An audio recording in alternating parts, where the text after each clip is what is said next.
Giờ người đang bước bên ai không phải anh, say bên ai không phải anh. Chắc do anh vô tâm hay tình em đã phải vội nhạt nhòa. Giờ người bên ai anh mong em sẽ vui. Giờ người đang bước bên ai không phải anh, say bên ai không phải anh.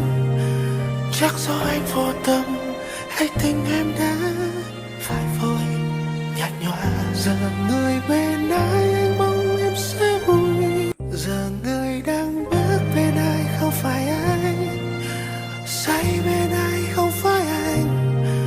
Chắc do anh vô tâm hay tình em đã phải vội nhạt nhòa. Giờ người bên ai anh mong em sẽ vui. Giờ người đang bước bên ai không phải anh, say bên ai không phải anh. Chắc do anh vô tâm